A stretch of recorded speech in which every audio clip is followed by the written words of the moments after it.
Come on, baby girl. Come on, baby girl. I gotta get you up. Come on. Come on, get up. Come on, baby girl. Come on.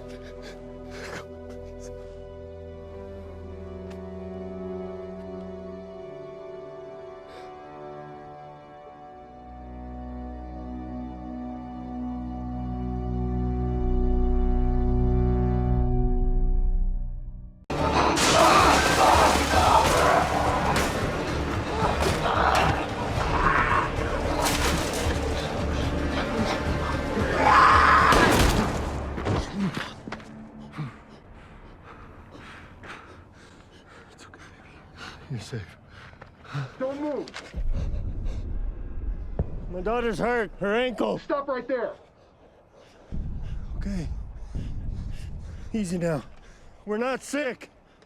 I got 2 civilians by the river. One of them injured. Ankle.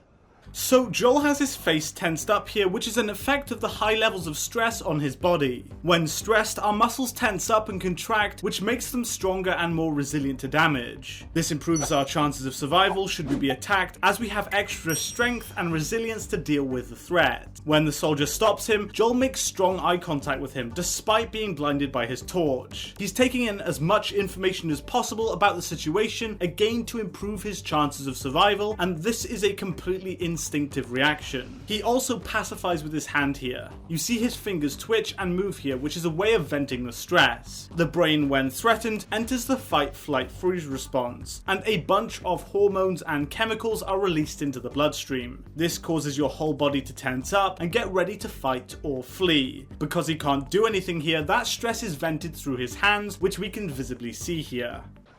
We're gonna get you somewhere safe first. Then we'll go back for him, okay? Okay. I'm sorry, repeat. Hey, no one told you to move. Yes, sir.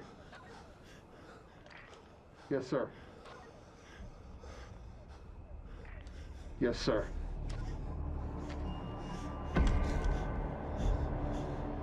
We're not sick. Sir, we are not sick!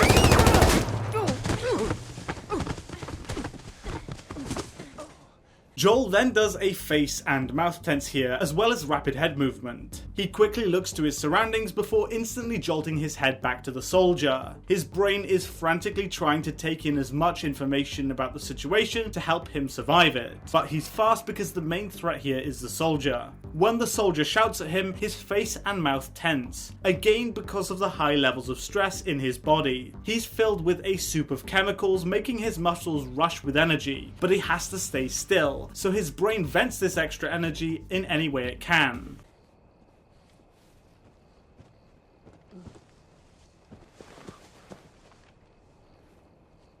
I'm sorry. Please don't.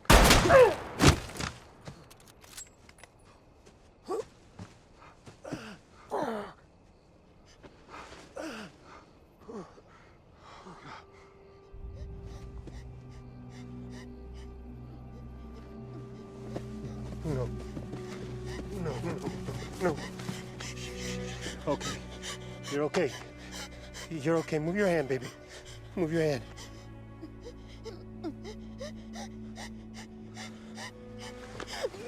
Oh, I know, baby. I know. I know it hurts. Down. Come on, baby. You're okay. I know, baby. I know this hurts. It's blink and you'll miss it, but Joel does a very subtle lip movement when he realizes what has happened to Sarah. This is called a suppression of speech and looks significantly different from a mouth tense, which would be classed as a pacifying behavior. He doesn't tense his mouth, but he does move it as if he were trying to say something. This is a very common behavior and shows that he wants to say something, but he either can't think of the words to say or is too shocked to speak anything coherent. When he realizes that she's been shot, he freezes here. This is a natural instinct, and is part of the defense mechanism in the brain. Before we go into the fight or flight response, we instinctively freeze. We do this because movement is by far the single biggest giveaway of location to a potential predator. And when we're trying to gather information, you don't want to be giving that information away. He freezes to gather information as he's incredibly shocked. The brain isn't very advanced and takes any shock as a form of immediate physical threat. It takes him 4.5 seconds from realizing that she's hurt to then moving to help her. This is the brain trying to process what's going on before deciding to take action. It is really realistic. You're gonna be okay. All right. Baby, listen to me. I gotta get you up, okay? I gotta get you up. All right? You come on. I know, baby. No, I know. Tommy, help me! Joe. Come on, baby girl. I gotta get you up. Come on, get up. Come on, baby girl. Come on.